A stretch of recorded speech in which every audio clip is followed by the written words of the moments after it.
Sean Diddy Combs, once the face of hip-hop success, the mogul behind the shiny suits, champagne, and chart-topping dominance. But now, his empire is shaking. The headlines, darker than the suits. How does someone rise so high and fall so hard? And more importantly, how do you avoid the same fate? Today, we're breaking it down, Mansa Musa mode style, the blueprint for building your empire without becoming your own downfall. Stay locked in, because your legacy should outlive your lifestyle. The rise. Before the jets, before the Forbes lists, before the platinum plaques, there was just a kid from Harlem with a dream too big for the block to contain.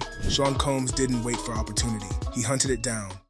Fuck everything and everybody. This is the way I'm playing my music. This is the way I'm presenting it. If you like it, follow me, like me, share it. If you don't, then fuck you.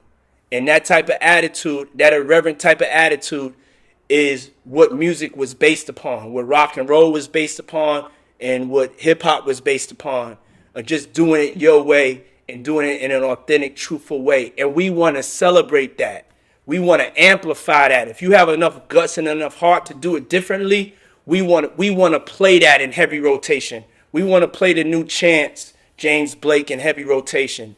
You know what I'm saying? We want to play Schoolboy Q in heavy rotation. We want to play, Miley Cyrus and Big Sean in a heavy rotation. But we also want to play things that come from other different parts of the musical world, whether it's EDM or whether it's alternative, whether it's subtract, you know what I'm saying? Whether it's a lot of things that people don't know about that they need to get turned on to, that we would be playing in heavy, that other platforms would be playing in light rotation. Interning at Uptown Records, Diddy wasn't just in the room.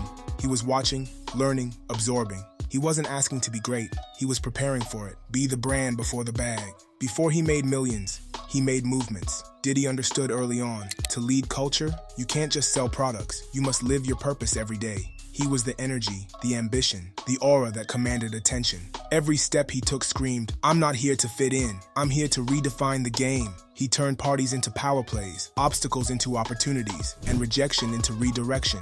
He danced like he owned the stage because he knew, when the world's watching, how you show up defines your legacy and sets the tone for everything that follows. Own the assets. From music to fashion, from vodka to television, Diddy didn't just chase the bag, he multiplied it. Sean John became a billion-dollar blueprint. Ciroc was more than a drink, it was status in a bottle. And when he launched Revolt, he wasn't just broadcasting culture, he was owning the signal. This wasn't luck, it was legacy in motion. Diddy was stacking income streams with the focus of a monk and the swagger of a Harlem lion. Every new venture, a declaration. I'm not just in the game, I'm building the board. If you're waiting on permission to level up, you already lost. Create, building, dominate, then let the world ask how you did it. The shift. But then came the mogul mistakes. Every empire hits a crossroads. And for Diddy, the spotlight that once illuminated his rise started to expose his cracks. Success can be a double-edged sword. It sharpens your image, but if you're not grounded, it slices through your character. At the top of the mountain, Diddy stopped climbing. He started posing. Mogul mistake number 1. Screwing your soldiers. The same artists who helped him build Bad Boy, The Lox, Mace, Danity Kane, Day 26. One by one, they began to speak out. Shady contracts, missing publishing, dreams turned to dust. Here's the truth. If your rise comes at the expense of the people who believed in you, you didn't build an empire. You built a house of mirrors. That's modern-day monarchy, where the king gets rich and the kingdom stays broke. Empower the people who power you. A true leader doesn't hoard credit. A real mogul multiplies value. He doesn't extract it. Legacy isn't measured by how many names you own. It's measured by how many names you helped shine. While some moguls evolve into sages, Diddy stayed loud. Clubs, bottles, sunglasses at midnight, still shouting "take that" long after the culture had moved on. Mogul mistake number 2, staying too loud, too long. There's a moment when energy must turn into wisdom, when flash must give way to foundation. The greats know when to shift from making noise to making impact. When your name rings out, let it echo with respect, not regret. Don't just build brands, build trust. Don't just command rooms, cultivate loyalty. The process has just started, so I would be able to give more updates on that maybe like in 2 weeks. But one of the things I want to say is that it was never about me wanting to buy the Panthers. It was always about we. It was always about, like, we need a team. I jumped out there to make sure that they understood that they have to consider, some black ownership right now, with 80%, 70% of the league being African American.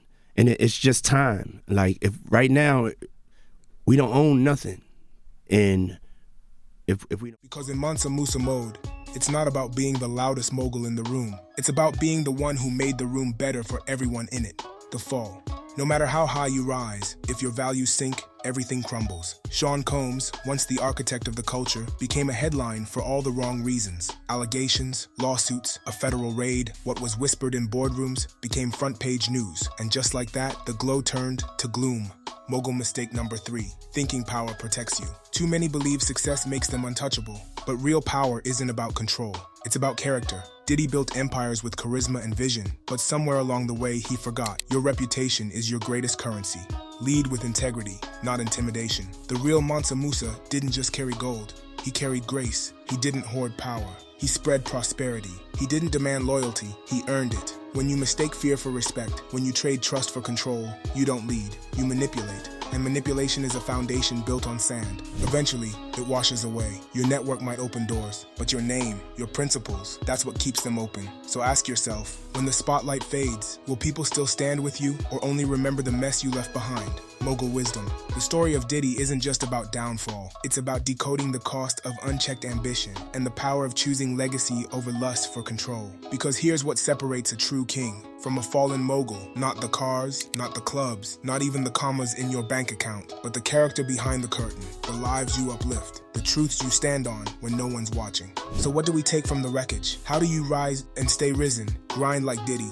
Relentless, tireless, willing to outwork the world. Market like Diddy. Turn every room into a stage and every product into an experience. Diversify like Diddy. Multiple income streams, ownership over labor. Think global from day one. But don't fall like Diddy. Don't compromise your values for the view at the top. Build with purpose, not just power. Let's go deeper. The real Mansa Musa didn't just travel with gold. He built schools in Mali, funded mosques, endowed scholars. His legacy stretched beyond wealth, into wisdom, into generations. That's why we still speak his name 700 years later. He understood. The measure of a man isn't how much gold he has. It's how much light he leaves behind. So ask yourself, are you building just for profit or are you building for people? Are you chasing attention or creating something worthy of respect? Because without integrity, every dollar becomes a debt. And without direction, even talent becomes a trap. Being a mogul is easy, but becoming a mission-driven mogul, that's the challenge. And that's Mansa Musa mode. It's about using your platform to uplift, not exploit, to mentor, not manipulate. To multiply wealth, not weaponize it. This is how you become unforgettable. This is how you build an empire that outlives your name. Because anyone can get rich, but only a few become legends of purpose. Diddy once said, can't stop, won't stop. But sometimes, if you don't pause to reflect, life will stop you for you. From music mogul to media headlines, his story reminds us, unchecked success can become self-destruction. Comment mode if you're moving with purpose in 2025 and beyond. And above all, subscribe to the Mansa Musa Mode YouTube channel for more real talk, rare game, and timeless strategies to elevate your hustle and protect your legacy. This ain't just content. This is consciousness in motion. Stay in mode, always.